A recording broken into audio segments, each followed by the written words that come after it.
जय जय रघुवीर समर्थ.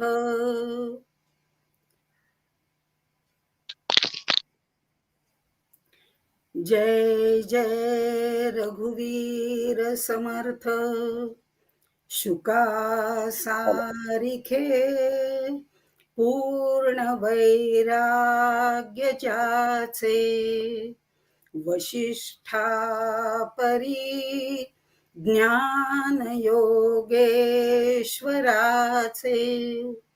कवी वाल्मिका सारिखा मान्य ऐसा, नमस्कार माझा सद्गुरु रामदासा.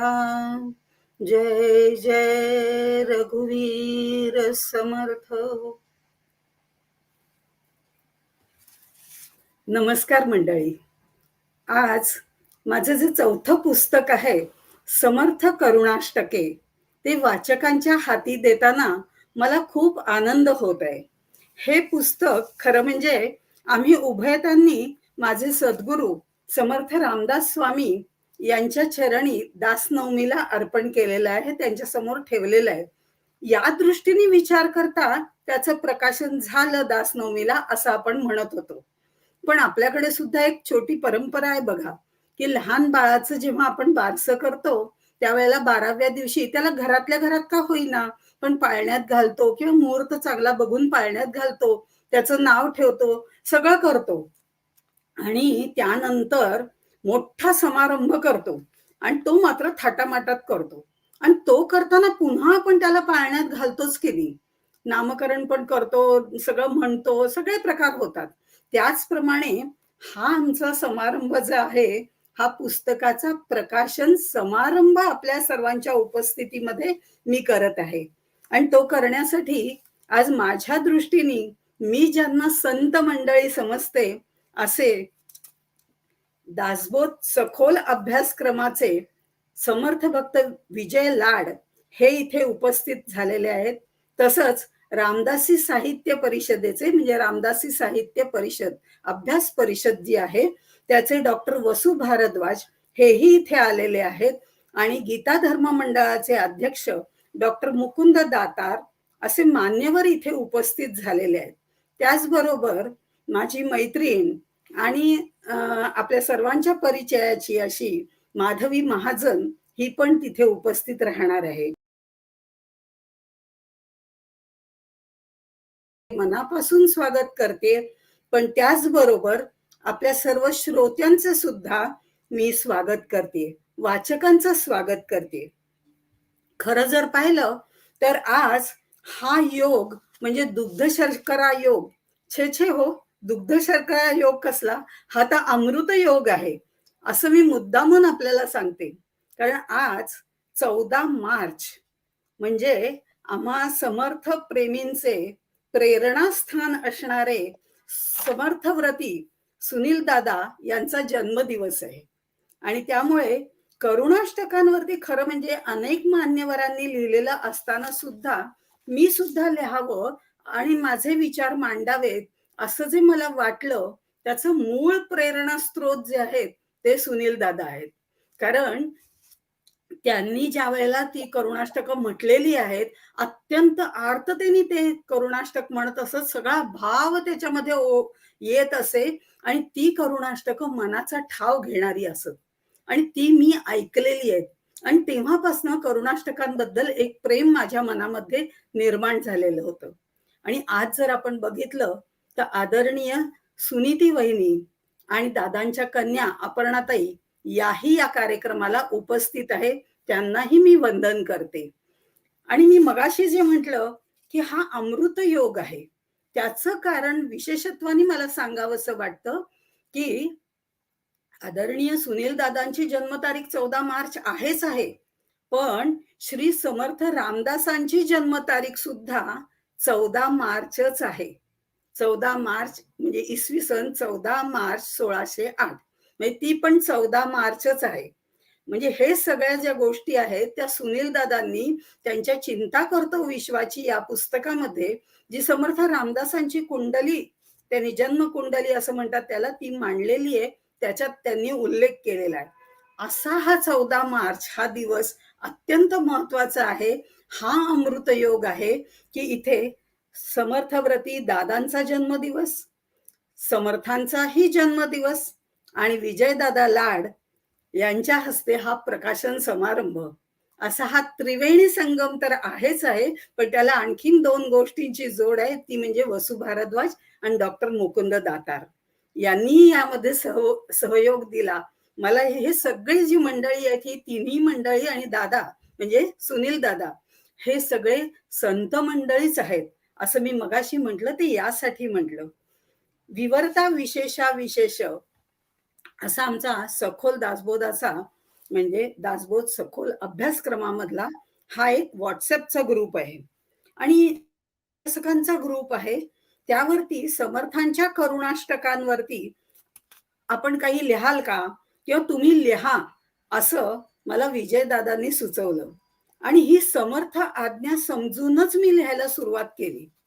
अर्थात समर्थ आज्ञा मी समजले कारण ती विजयदादा लाड यांच्या मुखातून आलेली होती.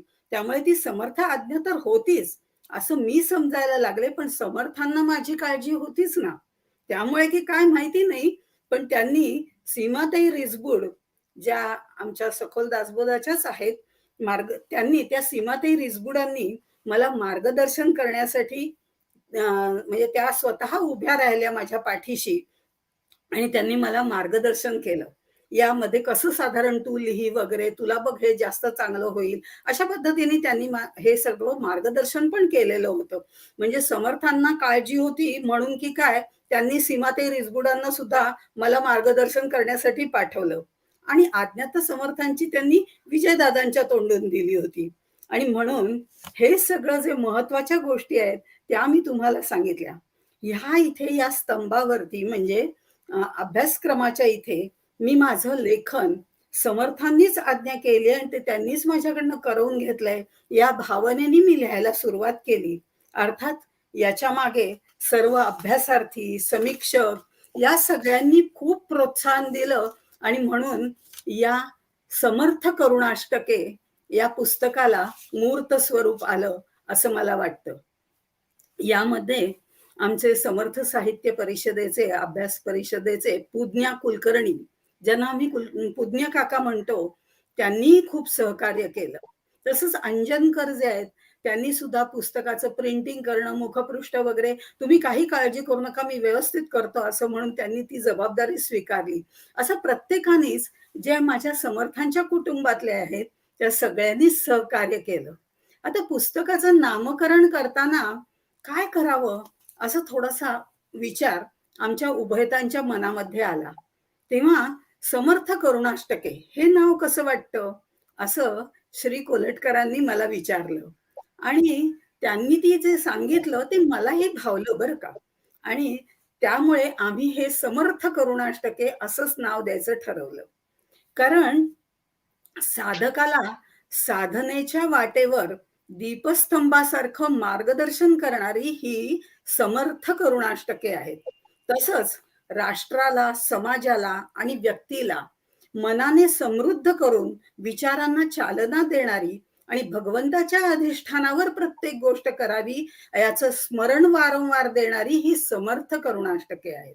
आपण या पुस्तकाचं भरभरून स्वागत कराल याची मी खात्री बाळगते आणि माझं मनोगत इथेच थांबतो. आता समर्थ भक्त विजय लाड यांच्याबद्दल मी आपल्याशी बोलते, कारण आजचं जे प्रकाशन आहे ते त्यांच्या हस्ते आपण करणार आहोत. समर्थ भक्त विजयदादा लाड अखंड समर्थांशी अनुसंधान असलेले आणि प्रचंड ऊर्जा शक्तीचं द्योतक असं त्यांना म्हटलं तर वावगं ठरणार नाही. समर्थ म्हणतात, उचकी शिंक खोकला अवघा वेळ वाया गेला किंवा रिकामा जाऊ नये दीक्षण, या ओव्यांचं प्रत्यक्ष आचरण करणारे जर कोण असतील तर ते विजयदादा लाड आहेत. आणि यावरूनच लक्षात घ्या की त्यांचं समर्थ कार्य केवढं अफाट आहे आणि म्हणूनच हे उत्तम नेतृत्व आम्हाला अभ्यासार्थींना लाभलेलं आहे. आणि त्यामुळे आमच्या या दासबोध सखोल अभ्यासक्रमाचा जो उपक्रम आहे तो दिवसेंदिवस वर्धिष्णू होतोय.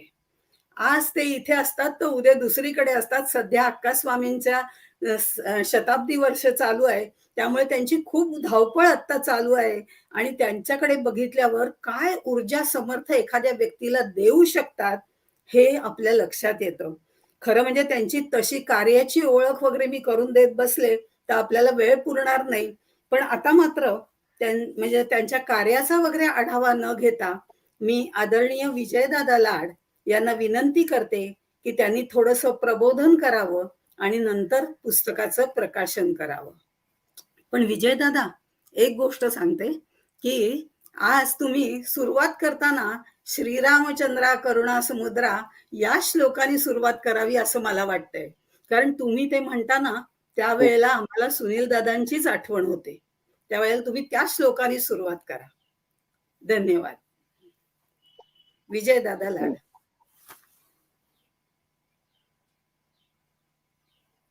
श्रीरामचंद्र करुणा समुद्रा ध्यातो तुझी राजस योग मुद्रा नेत्री नये तुझ वीण निद्रा कै भेट शिवा मजला सुभद्रा जय जय रघुवीर समर्थ तव संतन की जय.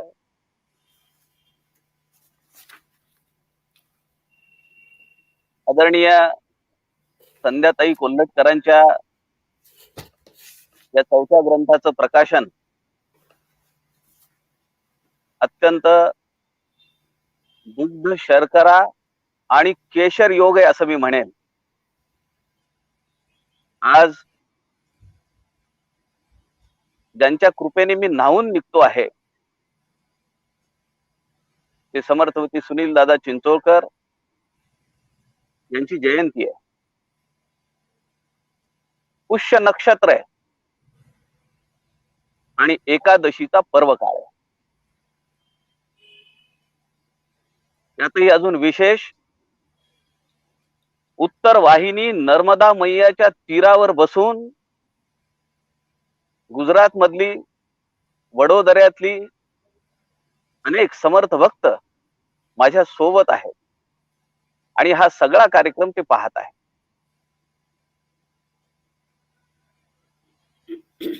समर्थांच्या करुणाष्टकांवर माझी विनंती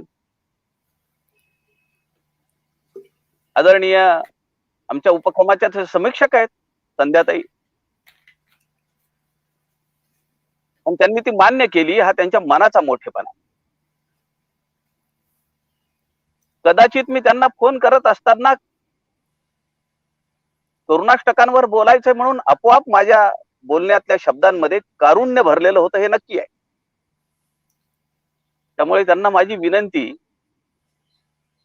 अमान्य करण्याची मनात कुठेही काही थोडीशी सुद्धा जागा राहिली नसेल. आणि समर्थांची करुणाष्टकच तशी येत नाही. आईला सोडलंय, भाऊ, वहिनी, आपले मित्र, वारसा हक्कानी चालत आलेलं कुलकर्णी, पण हे सगळं सोडून बोहल्यावर उभी असलेली वधू.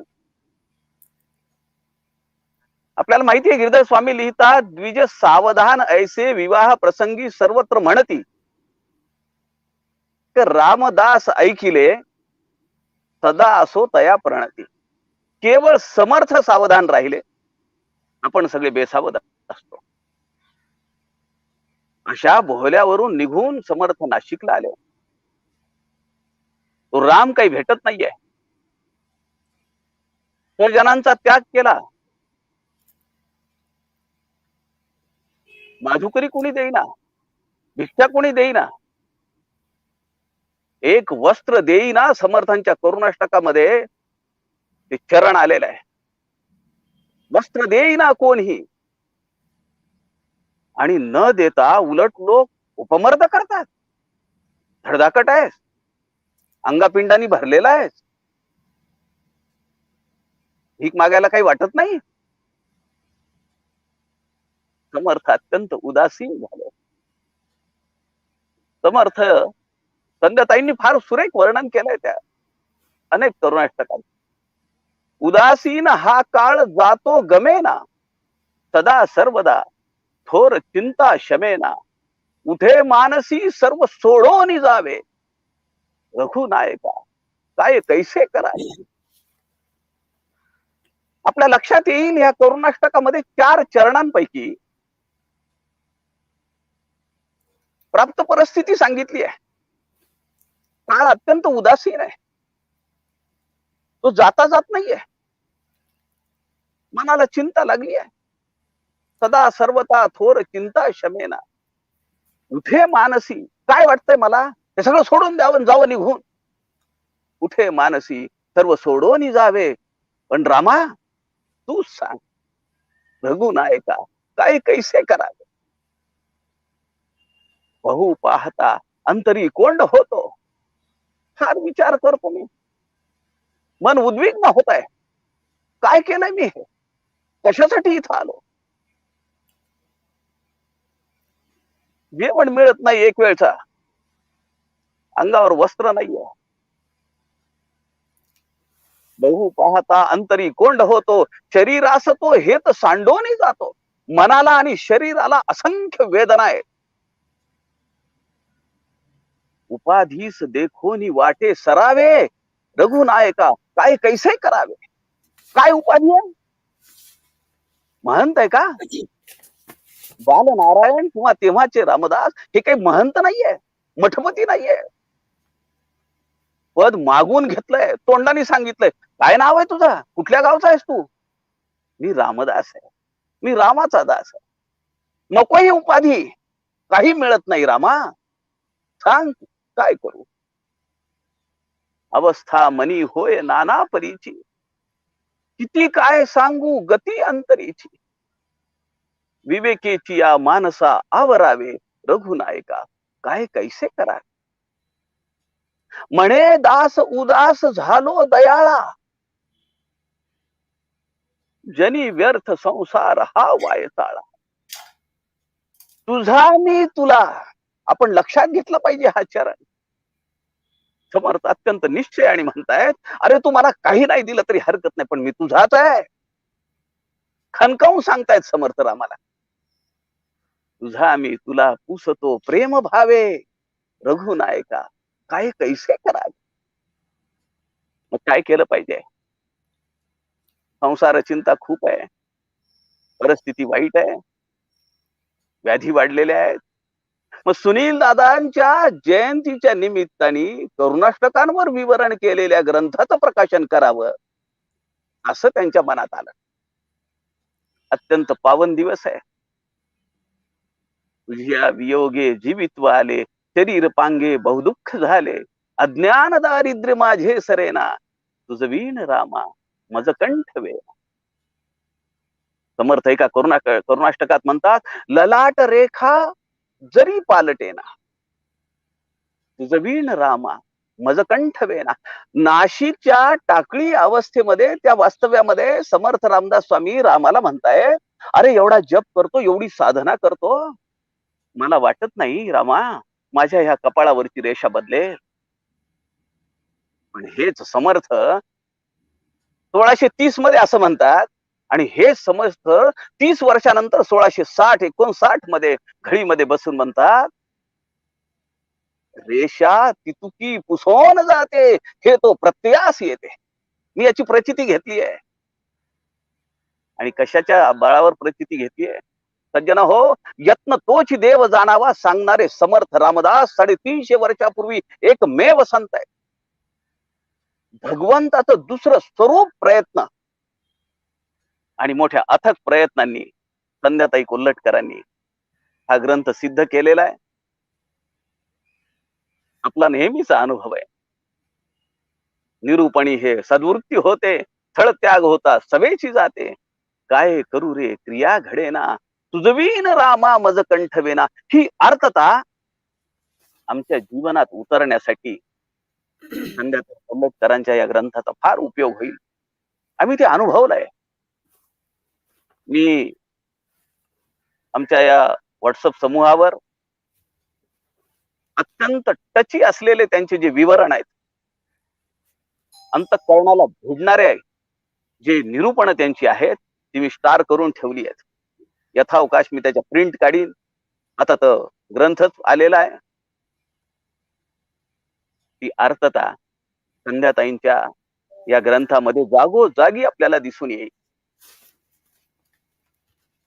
एकच मिनिट घेतो आणि ग्रंथाचं प्रकाशन करतो. समर्थ अर्थ त्यांनी म्हणतात, सबळ जनक माझा राम लावण्य पेटी. माझा राम कसा आहे? आता प्रचिती आली आहे. रामाने रामदासांना आपलं मानलंय. समर्थ म्हणतायत, सबळ जनक माझा राम लावण्य पेटी, म्हणून मज पोटी लागली आस मोठी, दिवस गणित बोटी ठेवून प्राणकंठी. मी माझे प्राण कंठावर ठेवून रामाची अपेक्षा केलेली आहे, रामाची वाट पाहिलेली आहे. दिवस मोजले पोटावर, दिवस गणित बोटी ठेवून प्राणकंठी. आणि रामा, जेव्हा तू माझ्या समोर येशील, अवचट मज भेटी होत घालीन मिठी. तुझ्या चरणांना अशी मिठी घालीन कोणास सोडणार नाही. ही अर्थता आपल्याला संध्याताईंच्या या ग्रंथामध्ये आहे. हा ग्रंथ समर्थ संप्रदायामध्ये अत्यंत अभिमानाने, अत्यंत गौरवाने आणि ऊर्जेस्वल पद्धतीनं याचं स्वागत होईल अशी प्रार्थना उत्तर वाहिनी नर्मदेच्या तीरावर आनंदमयींच्या आश्रमामध्ये बसून मी व्यक्त करतो आहे. काल सकाळी योगी अरविंदांच्या आश्रमात गेलो.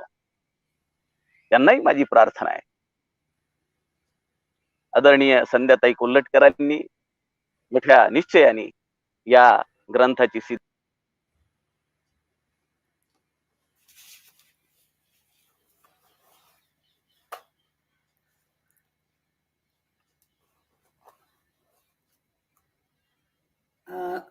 विजय दादा चुकून बाहेर पडलेत ते. सध्या ते तुम्ही बोला.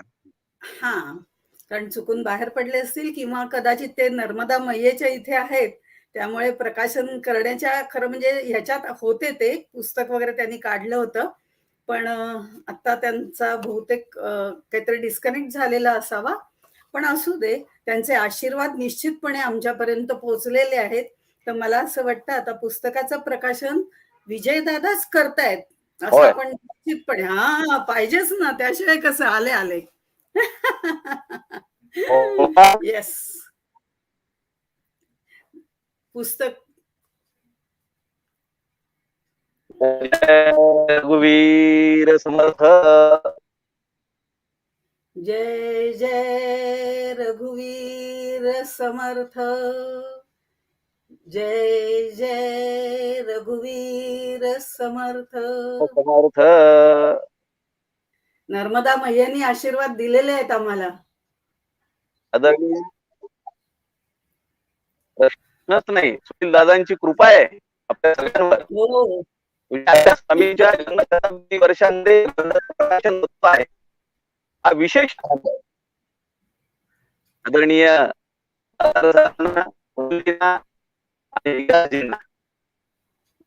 नमस्कार. धन्यवाद सर, धन्यवाद विजय दादा. यानंतर कार्यक्रमाचे प्रमुख पाहुणे वसु भारद्वाज हे आपले विचार प्रकट करणार आहेत. वसु भारद्वाज मुळामध्ये वैद्यकीय व्यावसायिक, पण पुणे विद्यापीठातून संस्कृत आणि तत्वज्ञान या विषयातून BA आणि तत्वज्ञान विषयातून MA असं शिक्षण त्यांचं झालेलं आहेच. समर्थ म्हणजे रामदासी साहित्य अभ्यास परिषद या ग्रुपचे किंवा या समूहाचे ते अध्यक्ष आणि संस्थापक आहेत. समर्थ वाङ्मयाचा प्रचार आणि प्रसार हे व्रतच त्यांनी खरं म्हणजे घेतलेलं आहे. समर्थांचं वाङ्मय हे फक्त वाचण्यासाठी नाहीये, त्या वाङ्मयाचा उपयोजन हा भाग महत्वाचा आहे. उपयोजन म्हणजे जे त्यांनी सांगितलेलं आहे ते आचरणात कसं आणायचं हा भाग महत्वाचा आहे, आणि तो सर्वांना पटवून देणारे आमचे वसु भारद्वाज. सुदैवाने त्यांच्या ग्रुपवर सुद्धा लेखन करण्याची संधी मला मिळाली, आणि गीता आणि दासबोध यातलं साधर्म्य तुम्ही दाखवून द्या हा विषय त्यांनी मला दिला. आणि त्या समूहातील वाचकांच्या आग्रहावरून मी ग्रंथराज दासबोध आणि भगवद्गीता एक अनुबंध हे पुस्तक प्रकाशित केलं. अर्थात ही त्यांचीच कृपा आहे, आणि वसु भारद्वाज यांनीच त्याचं प्रकाशन सुद्धा केलं होतं. म्हणजे त्यांच्या समर्थ वाङ्मयाच्या बद्दल जर आपण बघितलं तर समर्थ वाङ्मयाचा गाढा अभ्यास त्यांचा आहे, पण फक्त स्वतःचाच अभ्यास स्वतःपुरता त्यांनी मर्यादित ठेवला नाही, तर तो दुसऱ्यांकडून करवून सुद्धा घेतलेला आहे, आणि ते करवून घेणं सुद्धा त्यांना प्रचंड अगदी योग्य पद्धतीने जमतं आणि उत्तम जमतं. त्यांची अनेक पुस्तकं प्रकाशित झालेली आहेत, अनेक पुस्तकांचे अनुवाद केलेले आहेत, स्तंभ लेखन चालू आहे, तत्वज्ञानपर लेखन चालू आहे. म्हणजे दिसा माझी काहीतरी लिहावे असं समर्थ रामदास सांगतात, पण मी तर वेगळंच म्हणेन थोडंसं, दिसा माझी काहीतरी नाही, दिवस रात्र उत्तम लिहावे असे आमचे वसु भारद्वाज आहेत. सध्या ते तत्वज्ञान शब्दकोशाच्या समितीचे सदस्य सुद्धा आहेत, आणि त्यांना अनेक प्रकारचं लेखन त्यांनी केलेलं आहे. त्यांना पुरस्कार सुद्धा प्राप्त झालेले आहेत. आज मला लाभलेली ही सगळी संत मंडळी, त्या प्रत्येकाची ओळख अगदी मी दोन मिनिटात करून देतेय. त्या कारण अशी जर ओळख करून देत बसले तर मला वाटतं संपूर्ण तास या ओळखीमध्येच जाईल आणि आपल्याला ते पुरणार नाही. त्यापेक्षा या सर्वांचे विचार आपल्यापर्यंत पोहोचावेत, आणि ह्या पुस्तक प्रकाशन कार्यक्रमाच्या किंवा समारंभाच्या विषयी त्यांनी काही बोलावं आणि त्यांचे सगळे विचार आपल्यापर्यंत पोहोचावेत, हाही या कार्यक्रमाचा एक उद्देश आहे. आता आपण वसु भारद्वाज, डॉक्टर वसु भारद्वाज असं म्हणावं लागेल, कारण आता आहेत ते सगळे डॉक्टरच आहेत बरं का, तर त्यामुळे डॉक्टर वसु भारद्वाज आपले विचार प्रगट करतील. मी सरांना विनंती करते की वसुजी तुम्ही आपले विचार प्रगट करा. धन्यवाद. शुका सारिखे पूर्ण वैराग्य ज्यांचे, वसिष्ठा परिज्ञान योगेश्वराचे, कवी वाल्मिका सारिखा मान्य ऐसा, नमस्कार माझा सद्गुरु रामदास. जय जय रघुवीर समर्थ.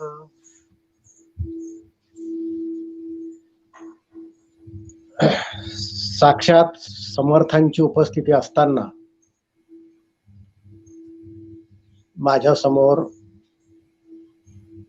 माननीय अध्यक्ष विजयदादा लाड, माननीय डॉक्टर मुकुंदजी दातार सर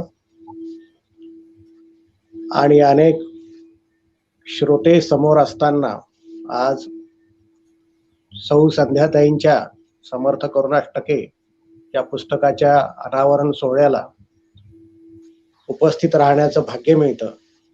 हा एक आनंदाचा क्षण आहे. गेल्या 2-2.5 वर्षामध्ये आजाराच्या लॉकडाऊनच्या या सत्रामध्ये संध्याताईने वेळेचा अतिशय चांगला उपयोग केलेला आहे. मला वाटतं 1 वर्ष होऊन गेलं त्यांच्या दासबोध आणि गीता या अनुबंधाच्या पुस्तकाचं आपण इथेच ऑनलाईनच असंच प्रकाशन केलं होतं. 1-1.5 वर्षातच समर्थ करुणाष्टके हे पुस्तक आपण अभ्यासकांच्या हाती देत आहोत. माणसं खूप मोठी आहेत, अभ्यासपूर्ण लिहितात आणि असं अभ्यासपूर्ण लिहितात म्हणूनच रामदासी साहित्य परिषद काय किंवा दासबोध सखोल काय याचे ग्रुप आमचे सुरू आहेत. आज त्यांचं जे पुस्तक आज आपण लोकार्पण करीत आहोत, हा खरं म्हणजे आमच्यासाठी सुद्धा अभिमानाचा क्षण आहे. त्याचं कारण असं आहे, या पुस्तकाचं लेखन होत असताना प्रत्येक पान न पान आम्हाला वाचायला मिळालेलं आहे. आम्ही ते बघितलेलं आहे. दासबोध आणि गीता याचा अनुबंध तर ही संकल्पना त्यांनी अतिशय सुरेख राबवली होती. खरं तर दासबोध आणि गीता यांच्या अनुबंधावर लिहिण्याचं माझं स्वतःचं स्वप्न होतं. आपण हे कधीतरी लिहावं असं मला वाटत होतं, पण संध्याताई समोर आल्या आणि मला अचानक जाणवलं की माझ्यापेक्षा या उत्तम लिहितील. मला हे जमणार नाही, म्हणून मी त्यांना विनंती केली की दासबोध आणि गीता याच्या अनुबंधावर आपण लिहाल का? आणि संध्याताईने ते लिहिलं. अतिशय सुंदर असं एक पुस्तक अभ्यासकांसमोर आलं आणि हे अभ्यासकांसमोर आल्यामुळे समर्थ साहित्याच्या संपूर्ण साहित्य क्षेत्रामध्ये एक नव्याने लेखन उपलब्ध झालेलं आहे आणि अभ्यासकांना अनुबंध साधून देणारं नवीन काहीतरी मिळालेलं आहे, याचाही विचार आपण केला पाहिजे.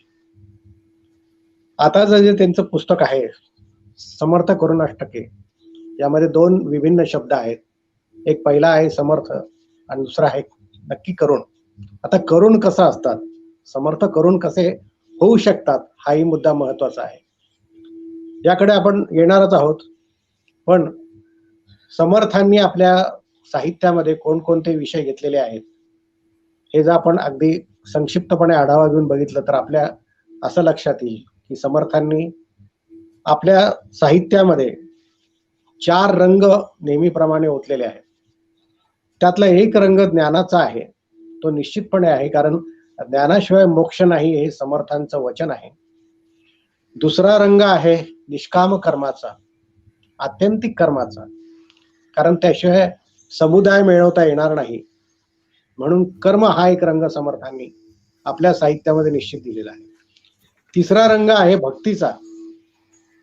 भक्तीशिवाय चित्तशुद्धी शक्य नाही हे समर्थांनी ओळखलं होतं.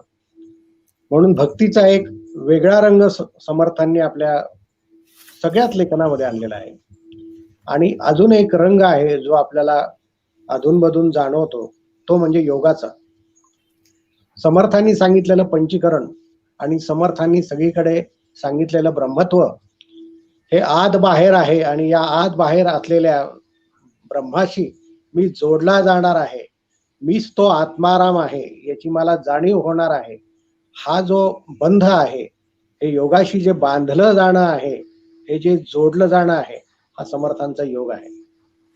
हे 4 विभिन्न रंग समर्थांनी आपल्या साहित्यामध्ये अगदी कुठल्याही ग्रंथामध्ये, मग तो दासबोध असेल, आत्माराम असेल, 21 समासी असेल किंवा इतर कुठलाही अंतर्भाव सारखा लहानसा ग्रंथ असेल, पंचीकरण असेल, पंचसमासी असेल, या ग्रंथामध्ये हे 4 रंग निश्चितच आहेत.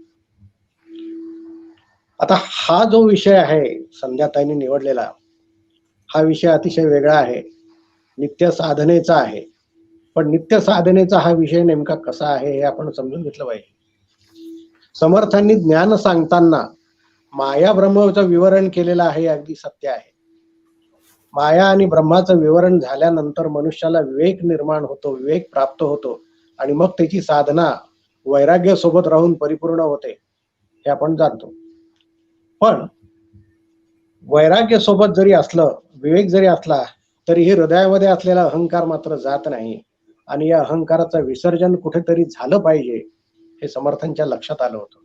म्हणून समर्थांनी आपल्या साहित्यामध्ये, विशेषतः दासबोधामध्ये, भक्तीसाठी एक संपूर्णपणे दशक दिलेलं आहे.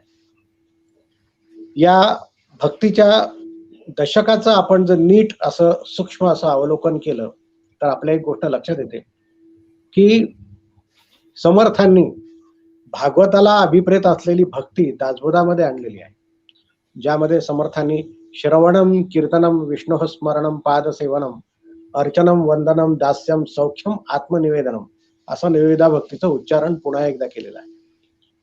पण या 9 भागात काय आहे, समर्थांनी हळूहळू आपल्याला एक एक टप्पा पुढे पुढे कसं जाता येईल हे कसं सांगितलेलं आहे हे समजून घेणं खूप गरजेचं आहे. आणि हीच खरं तर समर्थ साहित्याची नव्हे तर समर्थ संप्रदायाची आचारसंहिता आहे. कारण हा आचार केल्याशिवाय, या पद्धतीने जगल्याशिवाय आपल्याला समर्थ समजणार नाही. नुसता दासबोधाचा अभ्यास करून आपल्याला समर्थ समजत नाही, तर दासबोध जीवनात उतरल्यानंतर आणि दासबोध जगल्यानंतर आपल्याला समर्थ कळतं. जे कोणी रामदासी असतील त्यांनी दासबोध आचरला पाहिजे. नुसतं दासबोधावरून विचरण करणे हा समर्थ साहित्याचा हेतू नाही. समर्थांनी नवविधा भक्तीमध्ये सुरुवातीला श्रवण सांगितलं, आणि श्रवण ही गोष्ट फार वेगळी आहे, कारण श्रवणामध्ये कथाकथन आहे, वेगवेगळ्या गोष्टी आहेत, भगवंताच्या कथा आहेत. म्हणून श्रवणामध्ये कथा निश्चित आहे, कीर्तनामध्ये त्याच भगवंताचं रूप गायन आहे. म्हणून या कीर्तनामध्ये गेयता आहे. म्हणजे श्रवणामध्ये कथा असेल तर कीर्तनामध्ये गेयता आहे. विष्णू स्मरणामध्ये नामस्मरण आहे आणि नामस्मरणामध्ये स्मरणीयता आहे. म्हणजे एका टप्प्याला आपण कथा समजून घेतो, दुसऱ्या टप्प्याला आपण गेयता समजून घेतो आणि तिसऱ्या टप्प्याला आपण स्मरणीयता समजून घेतो. भगवंताची स्मरणीयता काय आहे हे पण आपल्या लक्षात आलं पाहिजे. कारण नुसतं श्रवण करून भागत नाही, तर त्याचं मनन करून निजध्यासाकडे जावं लागतं. म्हणून आपल्याला स्मरणीयता आवश्यक आहे. म्हणून श्रवण कीर्तन विष्णू स्मरणामध्ये पहिल्यांदा कथा आहे, दुसऱ्यांदा गेयता आहे, तिसऱ्यांदा स्मरणीयता आहे. पादसेवन भक्तीमध्ये जो पंथ, जो मार्ग, जो साधनेचा मार्ग सद्गुरूंनी दिलेला आहे, त्या मार्गाचं अनुसरण करण्याचं गरजेचं आहे. म्हणून चौथ्या भागामध्ये अनुकरणीयता आहे. म्हणजे आधी कथा आहे, मग गेयता आहे, मग स्मरणीयता आहे, मग अनुकरणीयता आहे. त्याच्यानंतर येतं ते अर्चन. अर्चन भक्तीमध्ये आपल्याला अत्यंत आदरणीय, अत्यंत पूजनीय वाटणाऱ्या देवतांचं आणि गुरूंचं पूजन आहे. म्हणून त्यात पूजनीयता आहे. म्हणजे कथा आहे, गेयता आहे, स्मरणीयता आहे, अनुकरणीयता आहे आणि पूजनीयता आहे. त्याच्यानंतर वंदन भक्तीकडे आपण जातो, तेव्हा आपल्या अंगी समर्पणाची वृत्ती येते. म्हणून मग नम्रता सुद्धा अंगी येऊ लागते. म्हणजे पुन्हा एकदा कथा आहे, गेयता आहे, स्मरणीयता आहे, अनुकरणीयता आहे, पूजनीयता आहे आणि नम्रता सुद्धा आहे. हे नम्रता आल्यानंतरच मनुष्याच्या अंगी दास्य प्रगट होऊ लागतं. मी भगवंताचा दास आहे असं म्हणण्याची वृत्ती येते. नारायणाने स्वतःला रामदास म्हणलं होतं, या टप्प्याला जाऊन म्हणलं होतं, कारण हा टप्पा महत्वाचा आहे. मी माणसांचा दास नाही, मी भगवंताचा दास आहे, हे मोठे पण फार मोठं असतं. म्हणून इथे केवळ समर्पण नाही, केवळ सेवा नाही, तर इथं सेव्यता सुद्धा आहे. म्हणून कथा आहे, गेयता आहे, स्मरणीयता आहे, अनुकरणीयता आहे, पूजनीयता आहे, नम्रता आहे आणि सेव्यता आहे. यानंतर सख्य भक्ती आली, त्याच्यानंतर मात्र त्याच भगवंताबरोबर मित्रता येते. ही कोणीही कमी जास्त नसतं, कोणीही खाली नसतं, कोणीही वर नसतं, कोणीही उच्च नसतं, कोणीही नीच नसतं. इथे दास्यभाव संपतो. भक्ताला आपल्या जवळ घेतो. भगवंत आणि भक्त एक समान होतात आणि जेव्हा एक समान होतात तेव्हा संवादाची शक्यता निर्माण होते. कोणीतरी एक जण वर असेल आणि कोणीतरी एक जण जर खाली असेल तर त्याच्यामध्ये संवाद होण्याची शक्यता नसते. भगवंताला आपण कथा, गेयता, स्मरणीयता, अनुकरणीयता, पूजनीयता, नम्रता आणि सेव्यता या टप्प्यानंतर मित्रतेच्या टप्प्यावर जेव्हा आणतो, तेव्हा आपल्यामध्ये आणि भगवंतामध्ये संवादाची शक्यता होते आणि त्यानंतर मात्र आत्मनिवेदन सुरू होतो. कारण मी काय बोलतो हे माझ्या भगवंताला कळतं, याची जाण भक्ताच्या अंगी येते. म्हणून इथे 9व्या भक्तीमध्ये, आत्मनिवेदन भक्तीमध्ये, इथे मनुष्य आपल्या व्यथांचं कथन करू लागतो. म्हणून 9व्या भक्तीमध्ये व्यथा आहेत. म्हणजे सुरुवातीला कथा आहे, त्यानंतर गेयता आहे, स्मरणीयता आहे, अनुकरणीयता आहे, पूजनीयता आहे, नम्रता आहे, सेव्यता आहे, मित्रता आहे आणि मित्रतेनंतर व्यथा आहेत. या व्यथा मात्र वेगळ्या आहेत. या व्यथा म्हणजे रडगाणं नाहीये.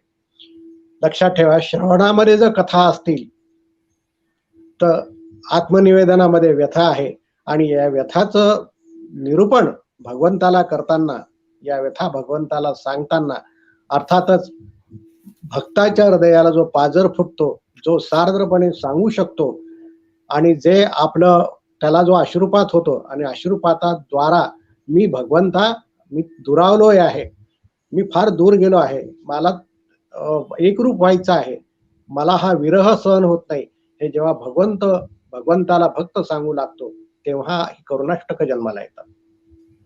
त्यामुळे करुणाष्टक हा भगवंताच्या सौख्यानंतरचा टप्पा आहे, सौख्या आधीचा टप्पा नाही. त्यामुळे समर्थांनी जेव्हा करुणाष्टक लिहिली तेव्हा ती करुणाष्टक आत्मनिवेदनाच्या स्तरावरून लिहिलेली आहे, हे आपण लक्षात घ्यायला पाहिजे. त्याआधी नाहीयेत.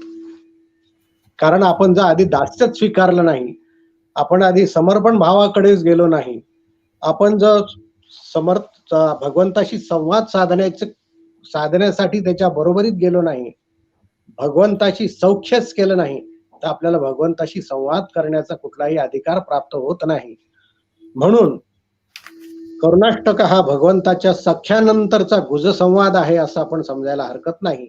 त्यामुळे करुणाष्टक लिहिणारे समर्थ हे लीन भावाने जरी असले तरीही दीन भावाने अजिबात त्याच्याशी बोलत नाही. कारण मैत्रीमध्ये कोणीही कमी नसतं, कोणीही जास्त नसतं, दोन्हीही एक भावाने समोरासमोर एकमेकाला बघत असतात.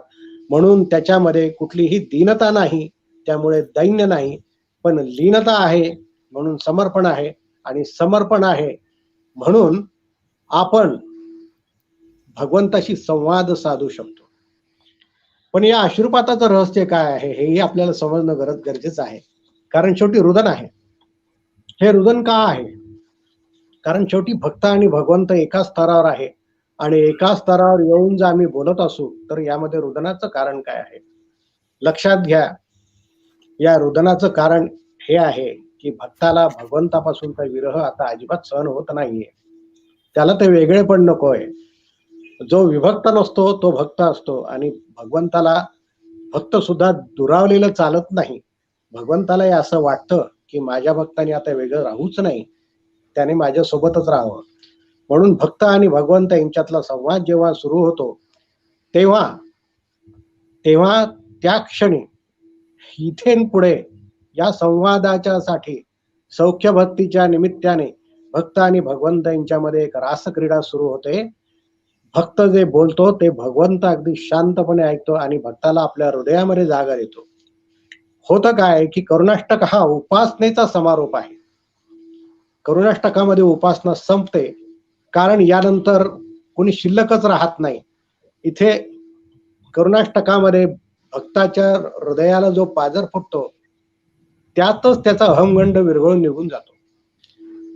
मनुष्याच्या हृदयामध्ये कितीही विवेक असला, कितीही वैराग्य असलं, तरीही मी कर्ता आहे या कर्तृत्व भावाचं जे गंड त्याच्या हृदयामध्ये असतात, हे गंड विरघळले पाहिजे. हे गंड विरघळण्यासाठी करुणाष्टकासारखं मोठं शस्त्र नाही. इथे भक्त स्वतः भगवंतासमोर नतमस्तक होतो, त्याला आपल्या विरहाच्या व्यथा सांगतो, आणि मग तो त्याच्याशी एकरूप होतो.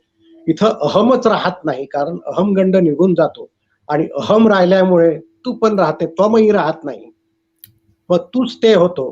ते तत्वमसी इथे महावाक्य इथं अभिव्यक्त होतं, आणि तिथे मितूपणाची खऱ्या अर्थाने बोळवण करुणाष्टकाच्या अंतिम टप्प्यामध्ये होऊ लागते. पुढे होतं काय की इथे पोहोचेपर्यंत जो भक्त असतो तो ज्ञानाच्याही बाजूने जातो, कर्माच्याही बाजूने जातो, आणि योगाच्याही बाजूने जातो. या तिन्हीचंही विसर्जन त्यांनी भक्तीमध्ये केलेलं असतं, आणि भक्तीचंही विसर्जन तो भगवंताच्या चरणी लागल्यामुळे होतं. इथे भक्त आणि भगवंत एकच होतो. इथे भक्त संपतो आणि फक्त भगवंत शिल्लक राहतो, आणि अहंकारातून सुटल्यामुळे साधकाच्या विकल्पासहित संकल्पाचंही विसर्जन होतं. विकल्प आणि संकल्प हे दोन्ही असतील तरच माणसाची साधना चालू राहते. जेव्हा विकल्प संपतात आणि संकल्पही संपतात तेव्हा त्याची सुटका होते, आणि करुणाष्टक माणसाची ही सुटका करून देतात, त्याला भगवंत चरणी लीन करतात, आणि संकल्प विकल्पातून सुटका म्हणजे अज्ञानातून आणि ज्ञानातूनही सुटका होणं. कारण जेव्हा विकल्प असतात तेव्हा अज्ञान असतं, आणि जेव्हा संकल्प सुरू होतात आणि संकल्पानुसार साधना सुरू होते तेव्हा तिथे ज्ञान असतं. या ज्ञान आणि अज्ञान या दोन्हीतूनही जेव्हा सुटका होते तेव्हा अज्ञानबंधासोबतच ज्ञानबंधातूनही सुटका होते, आणि ज्ञान अज्ञान विवर्जित ज्ञान व्यक्त होतं.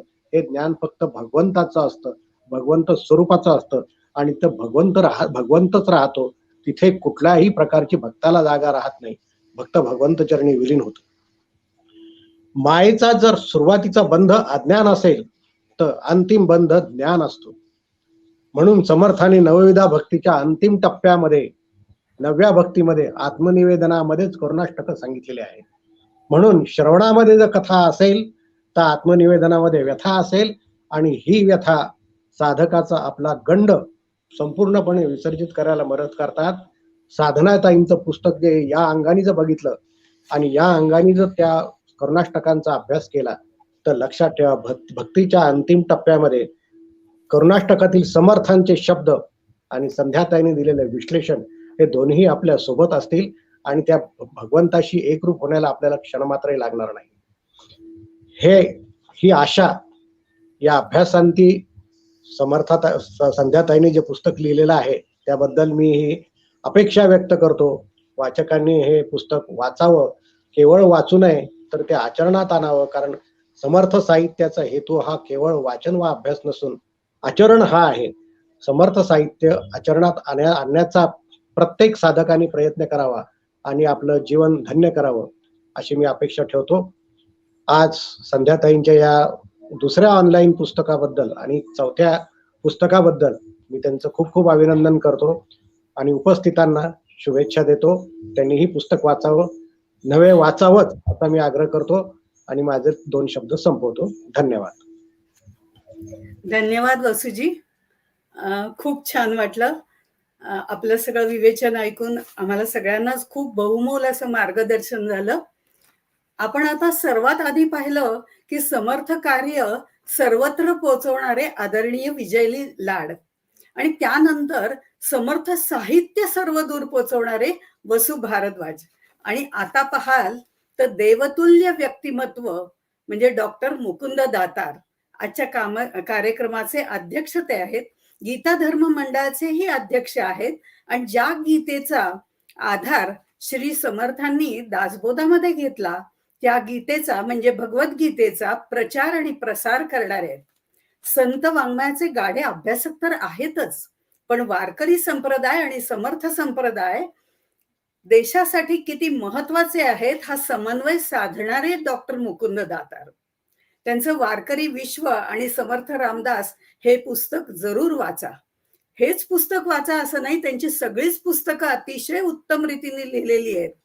भारतभर संत साहित्य, भारतीय संस्कृती या विषयावर व्याख्यानं देणारे अगणित म्हणजे हजारोहून जास्त व्याख्यानं देणारे असे हे डॉक्टर दातार. अनेक विविध विचारांची साहित्यातून उत्तम रीतीने मांडणी करणारे, गीतेतील समत्व योगाने वावरणारे आणि संतांची दृष्टी कशी एकच असते याचा आपल्या प्रवचनांच्या मार्गाने संतुलित विचार मांडणारे एक वेगळं व्यक्तिमत्व म्हणजे डॉक्टर दातार. अनेक पुस्तकांचं लेखन त्यांनी केलेलं आहे, प्रवचन सेवा केलेली आहे, विद्यार्थी आणि अभ्यासार्थी यांना मार्गदर्शन केलेलं आहे. असे सतत संत साहित्यात रममाण असणारं व्यक्तिमत्व आणि सर्वांना प्रोत्साहित करणारं व्यक्तिमत्व म्हणजे डॉक्टर मुकुंद दातार. यांनी अनेक पुरस्कार मिळवलेले आहेतच, आणि त्यांनी लोकनाथ एकनाथ म्हणजे संत एकनाथ महाराजांवर PhD सुद्धा केलेली आहे. संत तुकाराम, संत रामदास हे एकनाथांचे मानसपुत्र होते, आणि त्यांचं कार्य, त्यांचा समन्वय साधणं ही महाराष्ट्राची आजची गरज आहे. हे त्यांचं मत आजही आपल्याला उपयोगी पडतं. आपण करावे करवावे, आपण विवरावे विवरवावे असं समर्थ म्हणतात. या ओवीचं मूर्तिमंत उदाहरण म्हणजे डॉक्टर मुकुंद दातार. माझ्या पहिल्या पुस्तकाचं म्हणजे अगदीच साधं छोटंसं पुस्तक होतं, त्या पुस्तकाचं दासबोध एक परिवर्तनाचं साधन त्यांच्या हस्ते त्याचं प्रकाशन झालं होतं. तसंच वारकरी वारसा विशारद ह्या अभ्यासक्रमाचं जे त्यांनी व्याख्यानं दिली होती त्यांच्या संकलनाचं जे पुस्तक होतं त्याचं मार्गदर्शन त्यांनी मला केलं होतं आणि प्रकाशनही त्यांनीच केलं होतं. अशा ह्या 3 व्यक्ती खरोखरीच संत आहे असं मी म्हणते ते याच दृष्टिकोनातून, आणि त्यांच्या ऋणात राहणंच मला जास्त आवडेल. म्हणून या कुणाचेही मी यानंतर आभार मानणार नाहीये, त्यांच्या ऋणातच राहणार आहे. आता मी डॉक्टर मुकुंद दातार यांना त्यांचे विचार प्रगट करायला सांगते. धन्यवाद.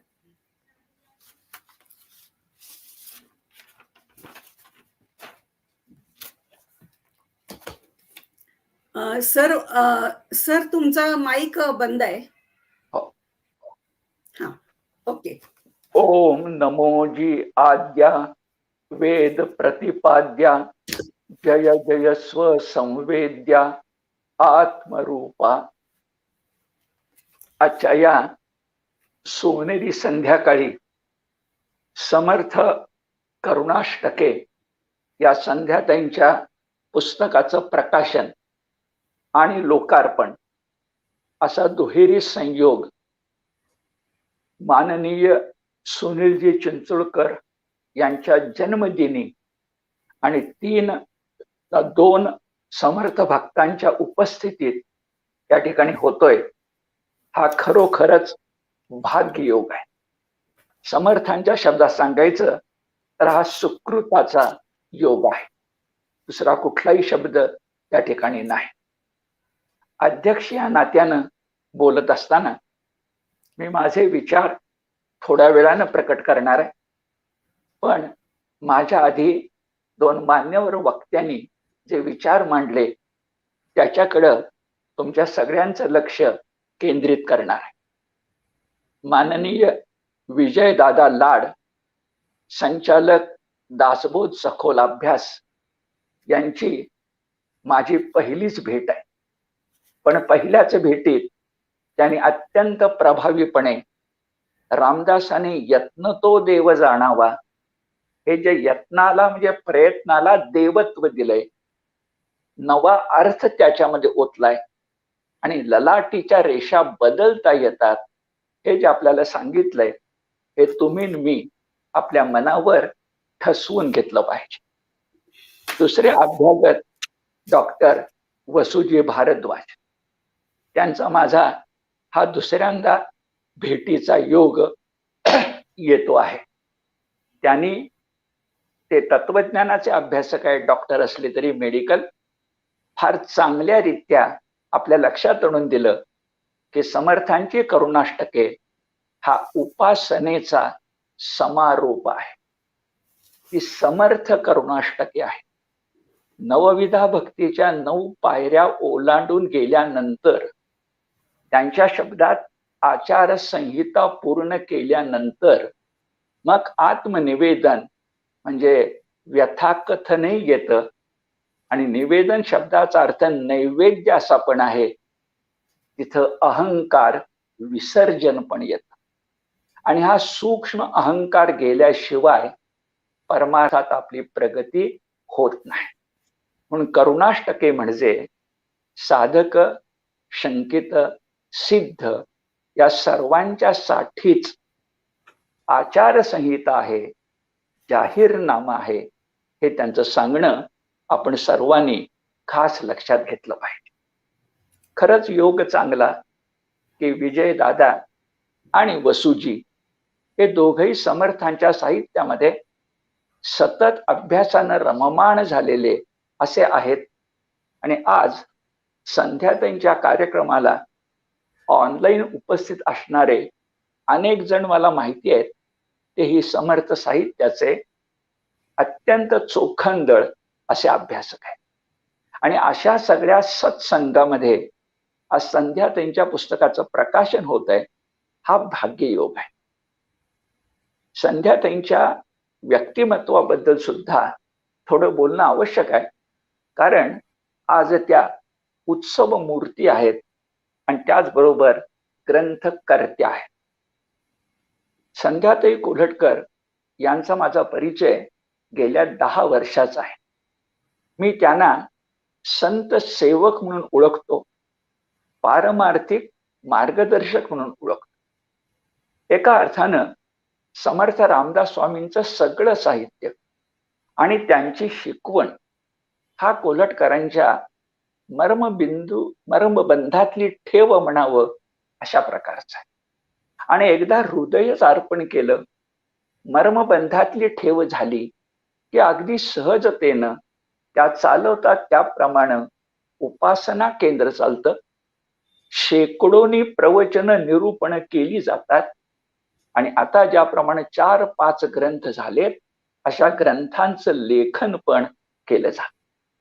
आणखी एका गोष्टीचा मुद्दा उल्लेख करतो की पुण्यामध्ये कोथरूडमध्ये सकल संत विचार मंच नावाची एक संस्था 12-14 वर्ष काम करते. ती प्रतिष्ठित संस्था आहे. त्या संस्थेच्या कार्यवाह पदाचं दायित्व गेली 3 वर्ष संध्याताई सांभाळतायत आणि भविष्यातही सांभाळतील. मगाशी विजयदादांनी समारोप करताना जे म्हटलं ते मला माहिती आहे, सुनीलजी चिंचोळकर जे म्हणायचे, सब संतन की जय. हे सब संतन की जय विचाराच्या अंगानं समाजामध्ये मुरवल्याशिवाय आपल्या समाजाचं खरं कल्याण होणार नाही, ही काळ्या दगडावरची रेघ आहे. आणि म्हणून कोल्हटकर मॅडम किंवा अन्य आपण सगळे संत साहित्याचे अभ्यासक एक प्रकारची आध्यात्मिक साक्षरता, एक प्रकारची पारमार्थिक जाणीव वृद्धिंगत करायचा प्रयत्न करतोय. ही गोष्ट अत्यंत महत्वाची आहे. करुणाष्टके चटकन समजूत होते की समर्थ तर समर्थ होते आणि त्यांच्या मनात कारुण्य का उपजावं. पण हे कारुण्य संध्याताई पुस्तकामध्ये एक प्रमेय मांडतात. त्या दृष्टिकोनातून असमर्थ करुणा नाहीये, ही समर्थ करुणा आहे. किंवा वसुजी म्हणतात त्याप्रमाणे ही फक्त करुणा नाहीये, उलट ही उपासना आहे. माझ्या मनात विचारून गेला की एका अर्थाने व्यथा म्हणाल तर ती टाकळीतले पंचवटीतले साधक असणारे जे नारायण सूर्याजी ठोसर त्यांनाही चुकली नाही आणि तुम्ही मी जे आहोत यांनाही चुकत नाही. मग असं असतं का की कारुण्याचा डोह असतो. यमुनीच्या ठिकाणी तो डोह होता ना आणि त्याच्यामध्ये कालिया नाग होता ना, तसा मानवी जीवनामध्ये कारुण्याचा डोह असू शकतो, असतो. पण या कारुण्याच्या डोहाचं रूपांतर अमृत सागरामध्ये करायचं असेल तर त्या ठिकाणी भगवान श्रीकृष्णाचा चरणस्पर्श लागतो. त्या रामदास स्वामींच्या प्रमाणे उपासनेची शक्ती लागते. आणि ते जर झालं तर कारुण्याचा डोह हा तुकोबांच्या शब्दात आनंदाचा डोह होतो, परमानंदाचा डोह होतो, हे लक्षात. आणखीन एक सांगण्यासारखं आहे की गुरुदेव राज रानडे जे परमार्थाचे पाणिनी होते, त्यांनी परमार्थ मार्गामध्ये अगदी तत्वज्ञान शुद्ध सांगितलंय की साधक, शंकित, सिद्ध अशा अवस्था असतात, पण ती परमार्थाची शिदोरी असते, ते परमार्थाचं पाथेय असतं. आणि आता वसुजी आणि डॉक्टर लाड यांनी सांगितल्याप्रमाणे ही परमार्थाची शिदोरी, हा परमार्थाचा वारसा आपण स्वीकारला पाहिजे. तर मग तुमच्या माझ्या जीवनात करुणाष्टकामधलं जे सामर्थ्य आहे, करुणाष्टकामधली जी तळमळ आहे, त्या करुणाष्टकामधला जो तुम्हाला मला घातलेला आर्त साध असा भाग आहे तो जागा होईल. करुणाष्टक त्या संबंध पुस्तकात संध्याताईंनी फार चांगल्या रीत्या मांडले. त्यातले ते शब्द मनामध्ये आपण कोरून ठेवावे असे आहेत. अनुदिन अनुतापे तापलो रामराया, परम दीन दयाळा निरसी मोह माया, अचपळ मन माझे नावरे आवरिता, तुझ विण क्षीण होतो धावरे धाव आता. आणि खरंच समर्थांच्या भाग्यानं तो प्रभू रामचंद्र धावून आला आणि त्यानं आपल्या लक्षात आणून दिलं ते म्हणजे तळमळ ही फक्त तळमळ राहून उपयोगी नाही, तर तळमळीमधून आपण विवेक जागवला पाहिजे. सारासार विचार जागवला पाहिजे. देहबुद्धीच्या ठिकाणी देवबुद्धी जागवली पाहिजे. एकनाथांचं वचन सांगतो, मनुष्य देहाचे ज्ञाने सच्चिदानंद पदवी घेणे, एवढा अधिकार नारायणे कृपावलोकने दिधला. हा नराचा नारायण होण्याचा जो अधिकार आहे, ही खरी पदवी मिळवायची असेल तर करुणाष्टकाचं नुसतं अध्ययन मनन चिंतन नव्हे तर आचरण केलं पाहिजे. आणि आचरण करताना तुम्हाला मला आधार जर असेल तर तो समर्थांच्या मनोबोधापासून दासबोधापर्यंत आणि आत्मारामपासून करुणाष्टकापर्यंत जो त्यांनी विवेक सांगितलाय, तो विवेक आणि विवेकच तुमच्या माझ्या मनात जागला पाहिजे. मला सतत जाणवतं, एक ओवी दासबोधातली तुम्ही मी माझ्या मनावर कोरून ठेवली पाहिजे. पहिली गोष्ट अशी की आपल्याला प्रपंच टाळता येणार आहे का? नाही. पण त्या प्रपंचाचं परमार्थात रूपांतर करता येतं हे संतश्रेष्ठ एकनाथांच्या जीवनातून दिसतं ना आपल्याला. आणि त्याच एकनाथांच्या मराठवाड्यातले रामदासही सांगतात. काही जण तर म्हणतात की रामदासांचं एकनाथांचं काही नातंही होतं. ते रामदास एकनाथांचा तोच प्रपंच परमार्थ समन्वयाचा सुंदर वारसा पुढे नेताना जी एक ओवी लिहितात, तिचा मी उच्चार करतो. ती ओवी आपण मनावर कोरावी अशी आहे. संसार मुळीच नासका, विवेके करिता नेटका, नेटका करिता फिका होत जातो. जो विटका प्रपंच आहे तो नेटका करायचा, पण नेटका केल्यावर त्यात अडकून पडायचं नाही. तो हळूहळू फिका कसा होईल, म्हणजे नराचा नारायण होण्यासाठी या मनुष्य देही मी प्रयत्न कसा करेन हे लक्षामध्ये घेणं आवश्यक आहे. एक विचार तुम्हाला मला सांगावा असं वाटतो अध्यक्ष या नात्यानं, तो 2-4 मिनिटांमध्ये सांगतो. गीता धर्म मंडळ या ठिकाणी काही वर्ष कार्यकर्ता म्हणून मी काम करतोय. आणि मगाशी संध्या त्यांनी उल्लेख केला त्या माझ्या पुस्तकात, म्हणजे वारकरी विश्व आणि समर्थ रामदास या पुस्तकात मी भगवद्गीतेचा वारसा म्हणून एक प्रकरण लिहिलंय. जर ग्रंथ तुम्हाला मिळाला तर ते प्रकरण वाचा. त्यातलंच मर्म मी तुम्हाला सांगणार आहे. मला जाणवतं की भगवद्गीता ही आपल्या 5ही संतांच्या माग उभी आहे. ज्ञानेश्वर, नामदेव, एकनाथ, तुकाराम, रामदास, 5ही संतांच्या माग भगवद्गीता उभी आहे. ती तत्वज्ञानाच्या अंगानं तर आहेच, पण विवरणाच्या अंगानं सुद्धा आहे. तत्वज्ञानाच्या अंगानं कशी आहे बरं? तर गीता काय सांगते आपल्याला? लोकमान्याने निष्काम कर्मयोग म्हटला. आपले संत त्याला भक्ती योगाचं कोंदण देतात. आणि म्हणून संतांच्या दृष्टीनं गीता रहस्य काय? भक्ती प्रधान निष्काम कर्मयोग. प्रसंगी ज्ञान मूलकता बाजूला ठेवू, कारण ज्ञान विद्वत्ता ही सर्वसामान्यांना लाभेलच असं नाही, पण भक्ती मात्र उपजत शक्ती असते, उपजत शक्ती असते. आणि म्हणून भक्ती प्रधान अनासक्त कर्मयोग हे 5ही संतांनी तुम्हाला मला सांगितलेलं गीता रहस्य आहे. हे तत्वज्ञानाचं अंग झालं. आणि निरूपणाचं अंग जायचं तर काही गोष्टींचा उल्लेख करतो बघा. भगवद्गीता मराठीमध्ये आणली हे काम ज्ञानदेवांनी केलं. म्हणून तर भावार्थ दीपिका यानच वारकरी संप्रदायाचा पुढच्या 4ही संतांचा पाया घातला गेला. ज्ञानदेवे रचेला पाया, त्यात कुठल्याही प्रकारची शंका नाही. पण नामदेवांचे अभंग तुम्ही बघितलेत तर त्यात विठ्ठल नामाच्या खालोखाल राम महिमा आहे आणि गीता महिमा आहे, हे एकदा बघण्यासारखं आहे. जे नामदेव विठ्ठलाचे भक्त आहेतच, पण ते रामाचे भक्त आहेत आणि भगवत गीतेचे भक्त. एकनाथांच्याकडे आपण वळलो तर एकनाथांचं नाथ भागवत म्हणजे ज्ञानेश्वरीच वेगळं रूपांतर आहे. दोन आरसे एकमेकासमोर उभे राहावेत आणि दोघांचं बिंब प्रतिबिंब एकच व्हावं, तशी नाथ भागवत आणि ज्ञानेश्वरीची स्थिती आहे.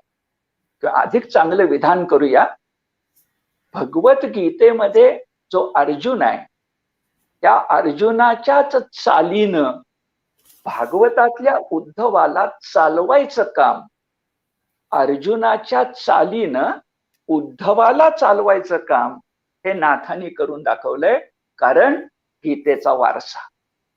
आपण तुकारामांच्याकडे गेलो तर तुकारामही तेच सांगतात, गीता भागवत करीती श्रवण, गीता भागवत करीती श्रवण, अखंड चिंतन विठोबाचे.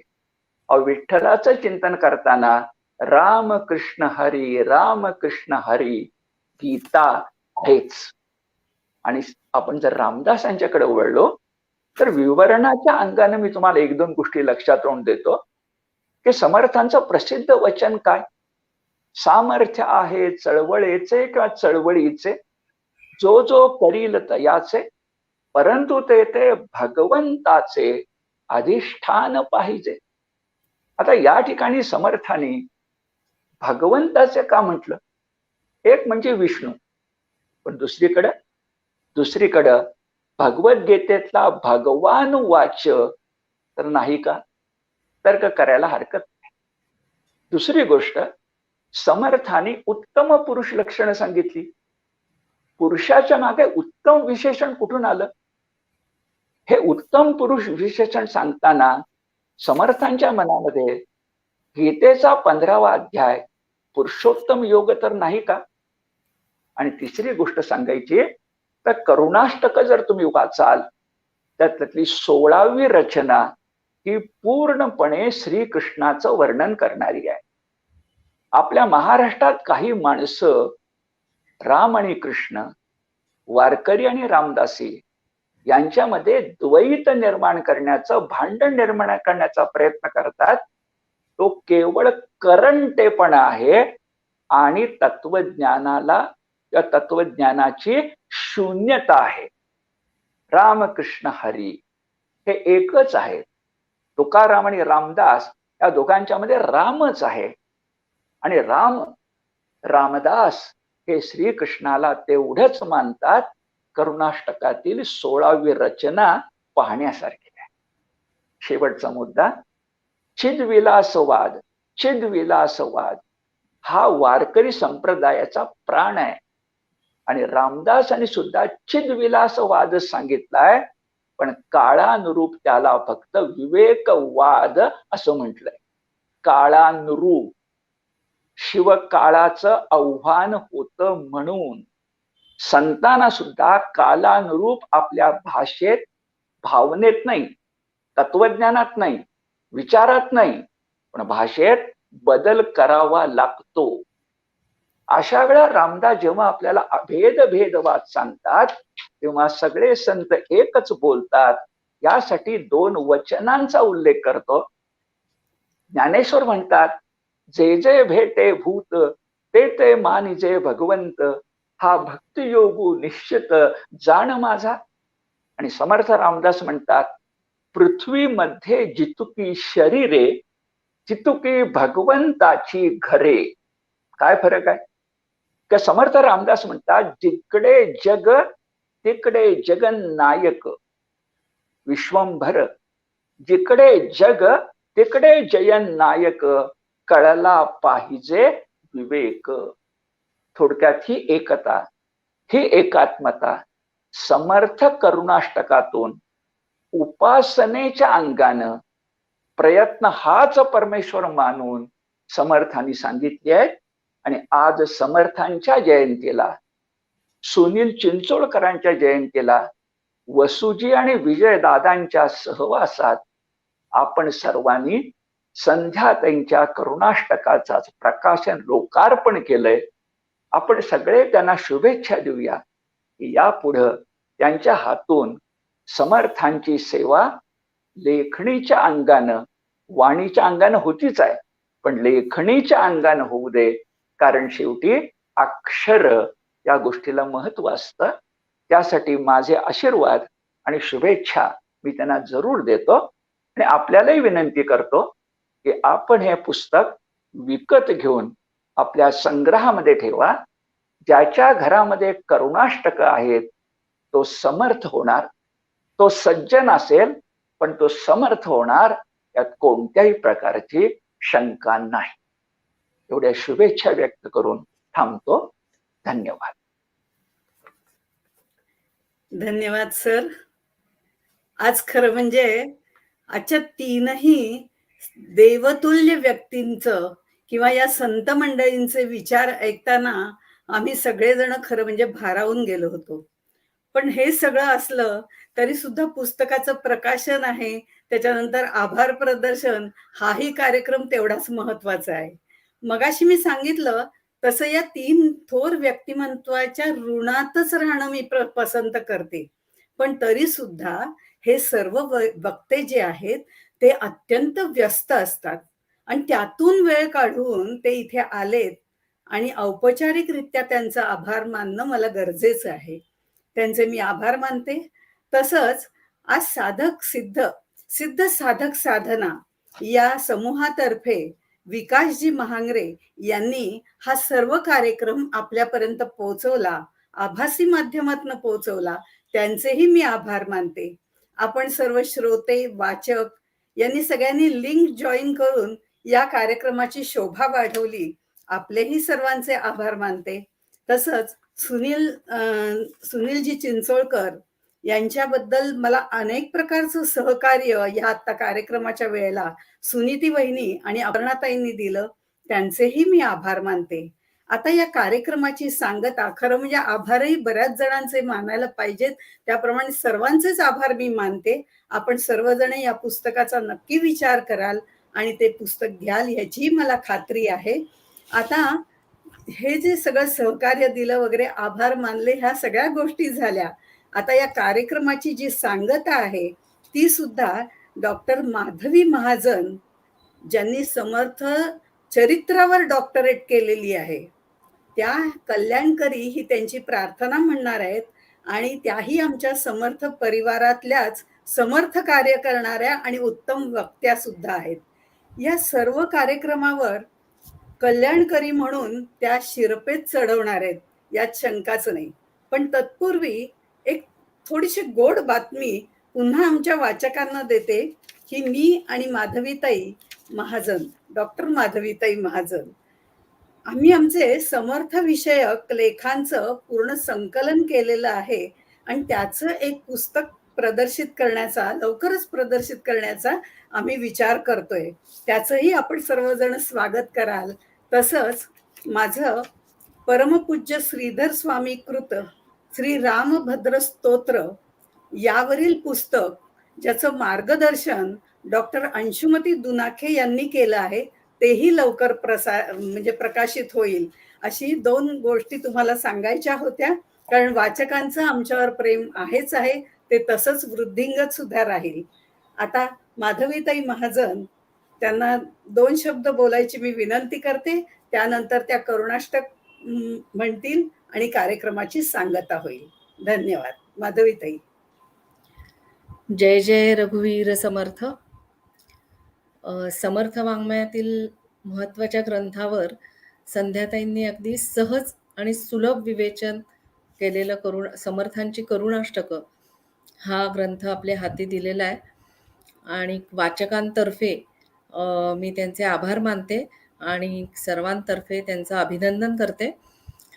सगळ्यांना सांगायला आनंद होतोय की प्रकाशन पूर्व या ग्रंथाच्या जवळजवळ 350च्या पुढे या ग्रंथाची नाव नोंदणी झालेली आहे. याबद्दल संध्याताई मी तुमचं पुन्हा एकदा अभिनंदन करते. आत्ताच संध्याताईंनी 2 पुस्तकांच्या अनाउन्समेंट केलेल्या आहेत. त्यातलं एक पुस्तक आमच्या दोघींचं आहे. लवकरच ते प्रकाशित होईल आणि तो योग येतोय. पण मला एक छान असं वाटतं की संध्याताईंबरोबर जो काही समर्थ वाङ्मयाचा अभ्यास करण्याची एक छान संधी मला मिळते, तर त्यांच्या बरोबरचा हा जो प्रवास आहे समर्थ वाङ्मयाचा अभ्यास करण्याचा, तो इतका सुखकर आहे आणि त्यातून म्हणजे लेखन चालू असतं, पण त्यातून त्यांच्याकडनं जसं करुणाष्टक ह्या त्यांच्या पुस्तकामधनं छोट्या-छोट्या गोष्टी इतक्या छानपणे त्यांनी उकलून दाखवलेल्या आहेत. तर त्यांच्याबरोबर अभ्यास करतानाही काही शब्दांची उकल, काही अर्थांची उकल इतकी सहज होत असते.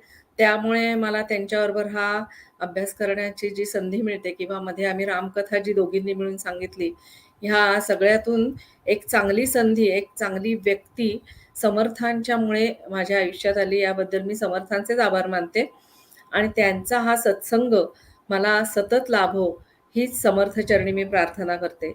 संध्याताई, तुमच्या पुढील लेखन कार्याला अनेक शुभेच्छा आणि कल्याणकरी म्हणून समर्थांची आपण प्रार्थना करूया की त्यांची अशीच कृपा तुमच्यावर राहो, अशी मी त्यांना विनंती करेन.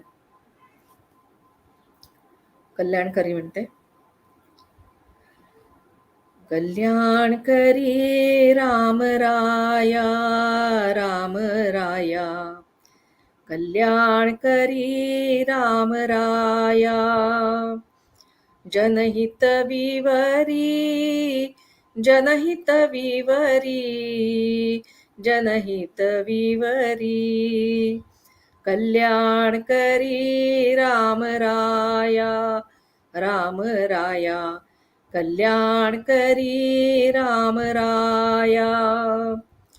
तळमळ तळमळ होतची आहे, होतची आहे, हे जन हाती धरी दयाळा, कल्याण करी राम राया, राम राया, कल्याण करी राम राया.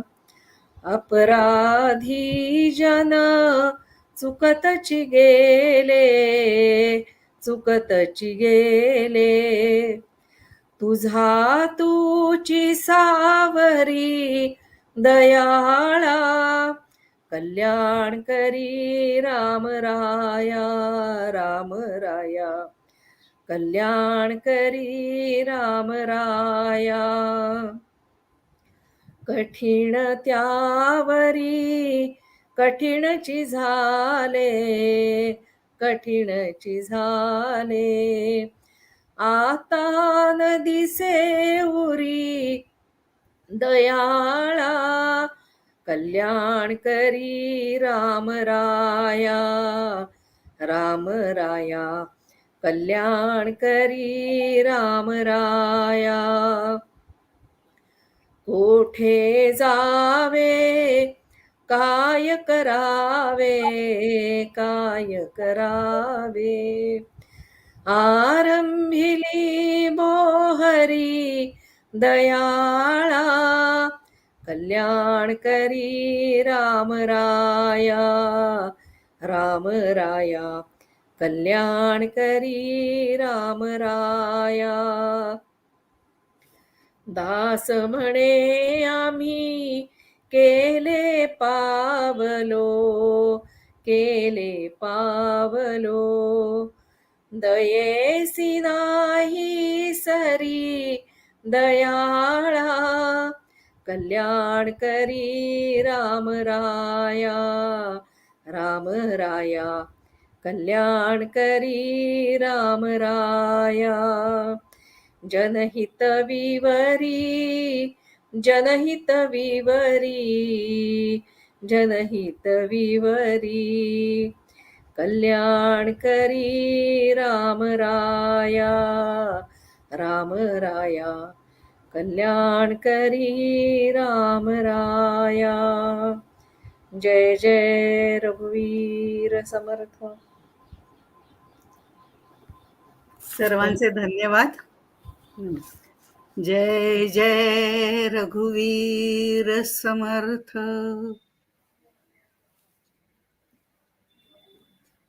धन्यवाद.